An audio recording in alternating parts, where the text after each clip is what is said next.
Welcome to our JEE multiverse channel. आज हम EMI के थियरी को ही आगे पढ़ेंगे। तो अगर आपने भाई हमारे चैनल को अभी तक सब्सक्राइब नहीं किया है तो जरूर सब्सक्राइब कर ले। आइए अब आगे पढ़ते हैं। तो फैराडे लॉ आज हम पढ़ेंगे। पिछली बार हमने मैग्नेटिक फ्लक्स पढ़ लिया था, उसके बेसिक इलस्ट्रेशंस किए थे। तो फैराडे लॉ में क्या था, असल में उसने क्या एक्सपेरिमेंट किया कि एक लूप ले रखा है और यहाँ पे एक गैल्वेनोमीटर लगा रखा है, और अब इधर क्या है, एक मैग्नेट रखा है। अब देखो, अभी मैग्नेट अभी रेस्ट में, पूरा सिचुएशन को अभी रेस्ट में रखा है, तो इसमें अभी गैल्वेनोमीटर का रीडिंग 0 है। लेकिन जैसे ही इसने इसको मैग्नेट को थोड़ा नजदीक ले आया तो उसमें अचानक गैल्वेनोमीटर में कुछ रीडिंग आ गई, यानी कि ये जो लूप है उसमें करंट इंड्यूस हो गया है। यानी कि अब क्या हुआ, इसमें देखो पहले कुछ फ्लक्स था, लेकिन जैसे ही मैग्नेट नजदीक आया, अब ये इस यहाँ पे ही है दूसरा मैग्नेट, लेकिन यहाँ पे जगह नहीं इसलिए नीचे दिखा रहा हूँ, तो इसमें फ्लक्स बढ़ गया इसलिए करंट इंड्यूस हुआ। तो असल में हुआ क्या है इसमें कि जो इससे लूप में फ्लक्स बढ़ा है उसको ये ऑपोज करता है। जो कोई भी कंडक्टर हो, मतलब कोई भी हो, तो वो उसके अंदर जो फ्लक्स होता है, फ्लक्स के चेंज को ऑपोज करता है। ये फैराडे लॉ है। और फ्लक्स के चेंज को ऑपोज कैसे करेगा, वो अपने आप में जो फ्लक्स पास हो रहा है उसको कांस्टेंट बनाए रखना चाहता है। तो उसमें वो करंट इंड्यूस कराएगा, और जिसकी वजह से एक मैग्नेटिक फील्ड क्रिएट होगी, और वो कुछ एक्स्ट्रा फ्लक्स देगा जो उसका जो मतलब उसका जो नेट फ्लक्स है उसको कांस्टेंट रखने की कोशिश करता है। तो उसकी वजह से मान लो अब यहाँ पे लूप है अपना, चलो ऐसे नहीं देखते, टॉप व्यू देखते हैं। ये लूप है और लूप के अंदर मतलब ये जो बोर्ड है उसके अंदर की तरफ मैग्नेटिक फील्ड है, और अभी मैग्नीट्यूड कांस्टेंट है। लेकिन अभी अचानक हमने क्या किया, मैग्नेटिक फील्ड को बढ़ाना है, टाइम के साथ ये बढ़ने लग गया। तो अगर टाइम के साथ बढ़ने लग गया तो इसमें जो फ्लक्स है वो अंदर की तरफ बढ़ने लग गया, लेकिन ये अपने आप में फ्लक्स जो है उसको कांस्टेंट रखना चाहता है।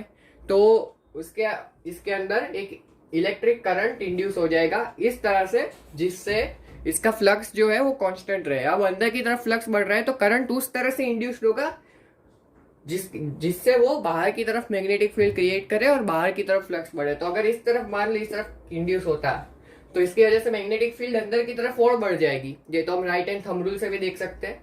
तो इस तरफ नहीं, इस तरफ होगा इंड्यूस करंट। तो अगर इस तरफ होता है तो जो फ्लक्स है वो कांस्टेंट रह सकता है, और ये मैग्नीट्यूड बदल भी सकता है, नहीं भी बदल सकता। वो बी के करंट का मैग्नीट्यूड बदल भी सकता है, नहीं भी बदल सकता। वो मैग्नेटिक फील्ड के वेरिएशन पे डिपेंड करेगा।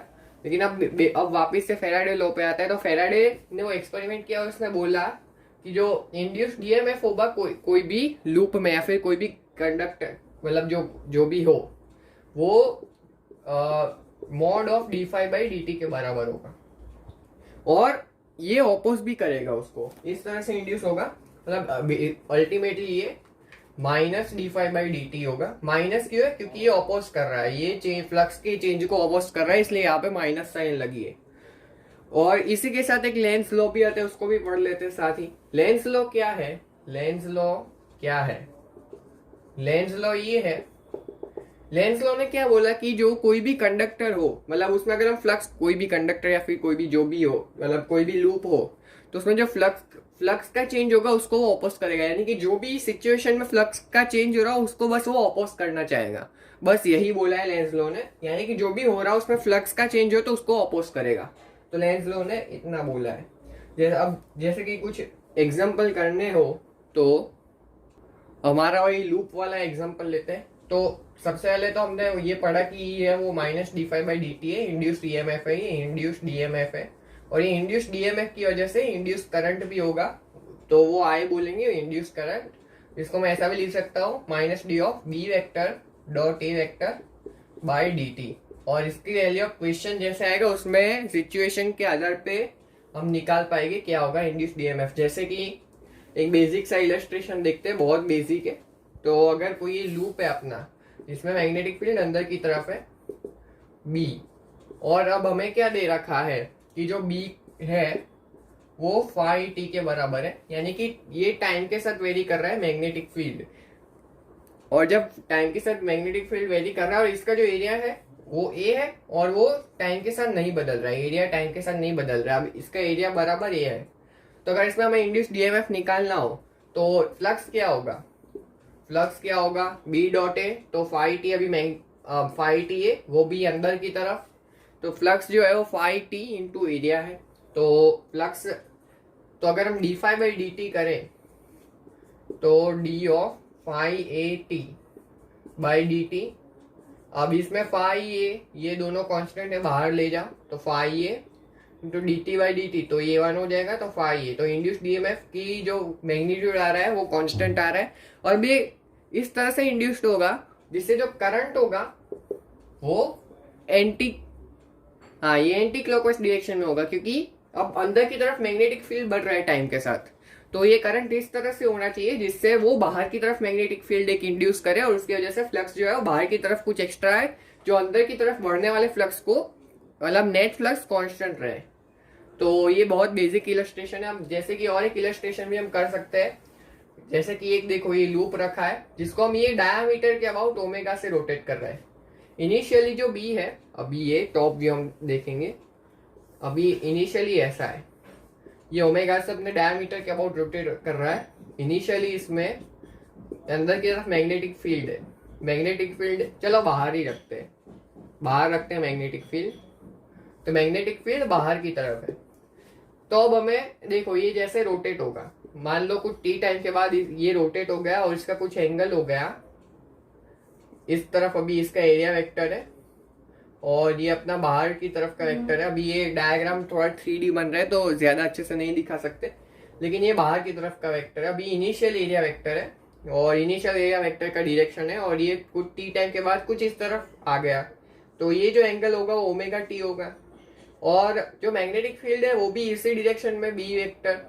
तो अब इसमें जो फ्लक्स होगा, फ्लक्स इसमें जो होगा वो बी डॉट एरिया होगा, यानी कि बी, अब एरिया इसका ए मान लो कांस्टेंट है, तो बी डॉट ए यानी कि बी ए। अब एरिया वेक्टर और मैग्नेटिक फील्ड वेक्टर के बीच में एंगल कितना है, ओमेगा टी, तो बी ए कॉस ओमेगा टी, ये होगा फ्लक्स।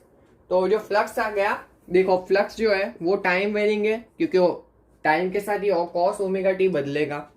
तो अगर हमें अब इंड्यूस्ड ईएमएफ निकालना है तो induced EMF d phi by D t, अभी मैग्नीट्यूड निकाल लेते हैं, तो बी ए इंटू ओमेगा और कॉस ओमेगा टी का माइनस साइन ओमेगा टी हो जाएगा और ओमेगा एक बाहर आएगा, तो ये होगा इंड्यूस्ड डीएमएफ। तो ऐसे सिचुएशन में ये इंड्यूस्ड डीएमएफ होगा, और ये कुछ ऑल्टरनेटिंग इंड्यूस्ड डीएमएफ जैसा ही है, तो ये भी एक ऐसा भी हो सकता है।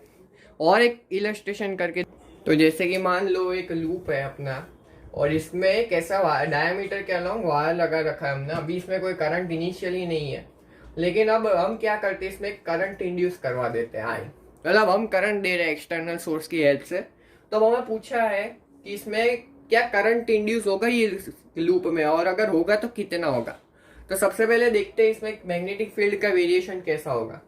तो देखो अगर हम ऊपर जाते हैं तो मैग्नेटिक फील्ड बाहर की तरफ होगा, ये बाहर की वजह से, और अगर हम नीचे जाते हैं इतने ही डिस्टेंस पे तो सेम मैग्नेटिक फील्ड देगा लेकिन अंदर की तरफ देगा। तो अगर आर डिस्टेंस पे इधर बी है तो बी की वैल्यू क्या होगी, mu naught I by 4 pi r, लेकिन अगर हम आर नीचे जाए तो वही सेम वैल्यू होगी लेकिन अंदर की तरफ, यानी कि अगर हम एक यहाँ पे स्ट्रिप ले D x D R width की, तो इसमें अगर फ्लक्स फाई आता है तो इसमें जो फ्लक्स आएगा इसमें -5 फ्लक्स आएगा, तो ये दोनों के स्ट्रिप के मिला के जो फ्लक्स होगा 0 होगा।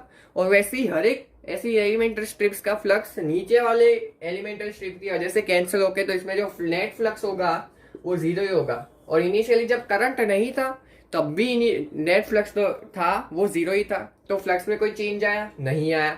जब फ्लक्स में कोई चेंज नहीं आया है तो इसमें कोई करंट फ्लो, कोई इंड्यूस्ड डीएमएफ नहीं होगा, तो कोई करंट भी फ्लो नहीं करेगा। ठीक है, तो इस तरह से हम ऐसे इक्वेशंस को देख सकते हैं। अब जैसे कि और एक क्वेश्चन देखते हैं, अब लेंस लॉ के बेस पे एक देखते हैं। ये दो लूप रखे हमने, अभी सेम एक्सिस दोनों की सेम है, कोइंसाइड करती है और दोनों एक ही प्लेन में। अभी तो कुछ डिस्टेंस होगा इन दोनों के बीच में, हमें पता नहीं।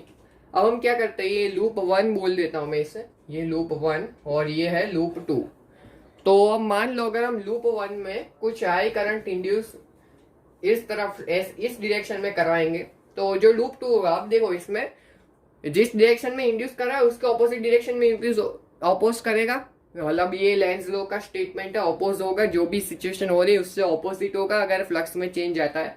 तो अब इसके अगर इधर आई करंट इंड्यूस होता है, तो इसमें अगर यहाँ पे देखे तो यहाँ पे मैग्नेटिक फील्ड कुछ इस डायरेक्शन में होगी, यहाँ पे भी कुछ ऐसा या फिर ऐसा, या फिर ऐसा, जो भी डायरेक्शन हो, लेकिन कुछ इस डायरेक्शन में होगी। और अगर मतलब जब हम डॉट प्रोडक्ट लेंगे तो हॉरिजॉन्टल वाले कंपोनेंट सारे मैग्नेटिक फील्ड के अगर हम लेते हैं तो फिर जो फ्लक्स होगा वो इस डायरेक्शन में कुछ इंड्यूस होगा। और जब इसमें फ्लक्स हुआ, अब फ्लक्स इसमें चेंज हो गया, पहले जीरो था जब इसमें कोई करंट नहीं था, अब इसमें कुछ फ्लक्स आ गया, तो इसको फ्लक्स को अपोज करने के लिए वो कुछ करंट इंड्यूस करवाएगा जिसकी वजह से इसके फ्लक्स में चेंज आए।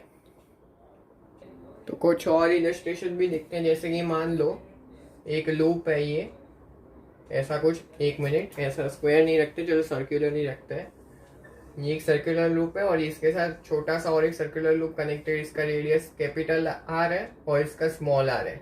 अब इसमें अभी मैग्नेटिक फील्ड कुछ इनिशियली मैग्नेटिक फील्ड है अंदर की तरफ पूरे लूप में, और इसका एरिया आप निगलेक्ट कर सकते हैं, जो पाथवे है इसका एरिया हम निगलेक्ट कर सकते हैं। तो अब इसमें मैग्नेटिक फील्ड है वो कुछ अल्फा टी है, मतलब अल्फा के रेट से कांस्टेंट इंक्रीज हो रहा है।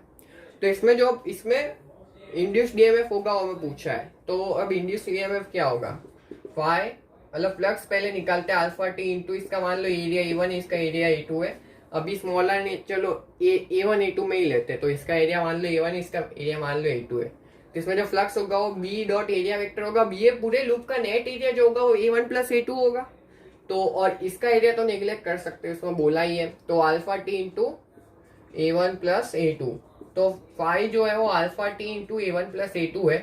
तो जो इंड्यूस्ड ईएमएफ होगा वो d phi by D T होगा, हम मैग्नीट्यूड देख रहे हैं, तो d phi by D t, तो ये alpha into A1 plus A2 आएगा।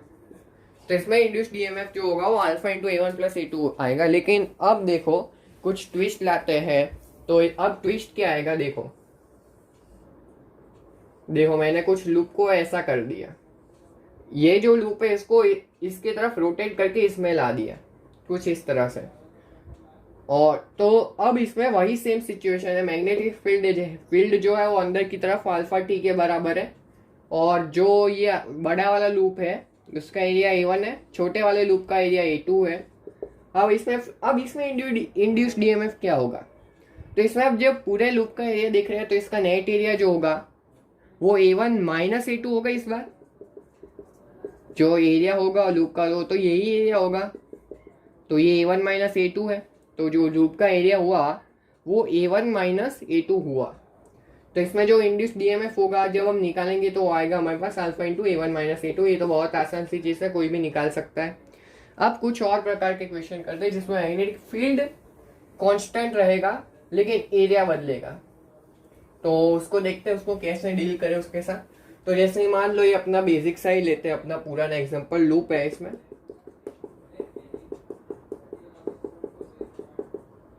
ये इसके अंदर मैग्नेटिक फील्ड है जो कांस्टेंट है, मैग्नीट्यूड कांस्टेंट है B के बराबर, और इसका एरिया जो है मतलब जो रेडियस है इसमें R, तो इसका एरिया हमें दे रखा है, एरिया जो होगा वो अल्फा के रेट से इंक्रीज हो रहा है। तो इसमें तो हम सीधा बोल सकते हैं जो फ्लक्स होगा वो D of B A by D t, B constant है, बी को बाहर ला दो, B D A by D t यानी कि बी अल्फा, ये इंड्यूस्ड डीएमएफ होगा, ये d phi by D T की बात कर रहे हैं हम इंड्यूस्ड डीएमएफ की। लेकिन अब मान लो इसमें एरिया का रेट ऑफ चेंज ना देके रेडियस का रेट ऑफ चेंज दे रखा है, जैसे कि मान लो जो रेडियस का रेट ऑफ चेंज है D R by D T वो हमें अल्फा दे रखा है। अब हमें पूछा है फ्लक्स का रेट ऑफ चेंज क्या होगा जब रेडियस की वैल्यू R1 होगी, तब जो इंड्यूस्ड डीएमएफ होगा वो क्या होगा, वही हमें पूछा है इसमें। तो अब इसको कैसे करें, तो देखो हमें पता है D R by D T की वैल्यू R अल्फा है, और हमें और एक चीज़ ये पता है कि जो एरिया होता है वो पाई आर स्क्वायर होगा। तो अगर इसको अब देखो इससे अगर हम देखें तो डिफ्रेंशिएट कर देते हैं इसको, अब इसको यहाँ पे रखते हैं, देखो एरिया पाई आर स्क्वायर है, तो D A by D t क्या आएगा, pi into 2R into D R by D T, ये आएगा D A by D T. ये तो बेसिक्स है, ये सब पता होना चाहिए, ऐसे सब ये कहाँ से ला दिया हमने। तो अगर हम D A by D t अब dr बाई dt हमें पता है और रेडियस क्या है r1 है। r1 जब है तभी हमें इंड्यूस डीएमएफ पूछा है, तो 2πr1 अल्फा। तो अब देखो ये जो इंड्यूस ये dA बाई dt है और जो फ्लक्स इस बार इंड्यूस डीएमएफ होगा, इंड्यूस डीएमएफ इस केस में क्या होगा, D of B A by D T होगा, D of B A by D T. और इसमें जब मैग्नेटिक फील्ड कांस्टेंट है तो इसको हम बाहर ले सकते हैं, तो बी ये इंड्यूस डीएमएफ यानी कि B D A by D T, और D A by D T की वजह इसमें सब्सटीट्यूट कर देते हैं, तो ये 2π B r1 alpha, 2π B r1 alpha, ये इंड्यूस डीएमएफ की वैल्यू आती है। और ये रेडियस पे डिपेंड करेगी कि रेडियस कब कितना है कॉइल का। तो और भी कुछ इलस्ट्रेशन देख लेते हैं। और तो देखो ये थोड़ा बड़ा क्वेश्चन है लेकिन कुछ खास मुश्किल नहीं, तो ये हमारा लास्ट इलस्ट्रेशन होगा, उसके बाद हम लेक्चर को बंद कर देंगे। तो देखो एक स्क्वायर लूप है जो कांस्टेंट वेलोसिटी v से आगे जा रहा है और यहाँ पे एक मैग्नेटिक फील्ड अंदर की तरफ है b, जो जिसके मैग्नीट्यूड कांस्टेंट दे रखा है। और ये जो मतलब स्क्वायर लूप है इसके साइड लेंथ एल दे रखी है। तब हमें पूछा है इसमें मैग्नेटिक मतलब जो इंड्यूस्ड डीएमएफ का वेरिएशन होगा वो कैसे होगा। तो सबसे पहले हमें 3 पार्ट है इसमें। पहला पार्ट कि जब ये एंटर कर रहा होगा यानी कि पूरा एंटर नहीं किया, कहीं पे आधा पहुंचा होगा, तब इसमें जो इंड्यूस्ड डीएमएफ होगा उसकी क्या वैल्यू होगी। दूसरा पार्ट कि जब वो बीच में कहीं पे होगा यानी कि पूरा अंदर आ चुका है और कहीं पे चल रहा होगा, तब इंड्यूस्ड डीएमएफ की वैल्यू क्या होगी। और तीसरा पार्ट जब वो बाहर निकल रहा होगा तब इंड्यूस्ड डीएमएफ की वैल्यू क्या होगी, वो हमें पूछा है। तो ये कुछ खास क्वेश्चन है नहीं, सिंपल सा क्वेश्चन है। जब मान लेते ही अभी बीच में आ गया, ठीक है, बीच में अभी मतलब बाहर से अंदर जा रहा है, अभी ये वाली सिचुएशन पहला पार्ट देखते हैं। तो मान लो ये अभी एक्स अंदर है, ठीक है, ये एक्स अंदर है, तो इसमें जो फ्लक्स होगा वो होगा। तो इसमें जो इतने एरिया में मैग्नेटिक फील्ड है, सिर्फ इतने एरिया में भी अभी मैग्नेटिक फील्ड है, और इसका इतना एरिया कितना है, एरिया मान लो ए डैश है, वो एल एक्स के बराबर है, रेक्टेंगल है जिसका लेंथ एल है और विड्थ भी एक्स है। तो ए डैश एल एक्स के बराबर है। तो फ्लक्स जो होगा वो बी इंटू एरिया है, तो बी एल एक्स है फ्लक्स। तो अगर हम अब हमें इंड्यूस्ड डीएमएफ निकालना है, तो जो इंड्यूस्ड डीएमएफ होगा वो D five by D T के बराबर होगा। अब बी और एल दोनों कांस्टेंट है, तो वो तो बाहर आ जाएगा डिफरेंशिएशन के बाहर। तो ये जो हमारे पास आएगा वो B L d x by D T. और अब d x by D t क्या है, वेलोसिटी, क्योंकि ये जो एक्स के बढ़ने का रेट है वही तो ये वेलोसिटी है। तो ये बी एल वी या फिर बी वी एल के बराबर होगा। ये सेम टू सेम चीज हम मोशनल ईएमएफ में भी पढ़ेंगे। और अब देखो जब ये बीच में होगा तो इसमें क्या कोई फ्लक्स अभी यहाँ पे, अब थोड़ी देर बाद मान लो यहाँ पे आ जाता है, मतलब सेम ही एरिया है, लेकिन अब देखो मान लो अभी कुछ ऐसा रीजन है, अभी यहाँ पे मैग्नेटिक फील्ड है अंदर की तरफ भी, और थोड़ी देर बाद मान लो यहाँ पे आ जाता है। तो यहाँ से यहाँ आने में कोई फ्लक्स का चेंज हुआ, क्योंकि एरिया सेम है, मैग्नेटिक फील्ड सेम है, तो फ्लक्स भी सेम रहेगा। अगर फ्लक्स सेम रहता है तो इंड्यूस्ड डीएमएफ 0 हो जाएगा। और जब ये बाहर निकल रहा होगा तो ये अब हम अपने आप से कर सकते हैं, ये एक्स मान लेना, इससे हमारे पास आंसर आ जाएगा। सेम ही रिजल्ट आएगा, मैग्नीट्यूड सेम आएगा, डायरेक्शन अलग होगी, वो अभी हम नहीं देख रहे। तो नेक्स्ट लेक्चर में हम पढ़ेंगे मोशनल ईएमएफ, और उसके बाद जब रोटेटिंग कंडक्टर्स होंगे उसमें कैसे इंड्यूस्ड डीएमएफ होगी वो पढ़ेंगे। तो उससे ये ऐसे क्वेश्चंस बहुत आसानी से सॉल्व हो जाएंगे। तो अगर आपको ये वीडियो में मजा आया हो तो हमारे चैनल को जरूर सब्सक्राइब करिए। Thanks for watching.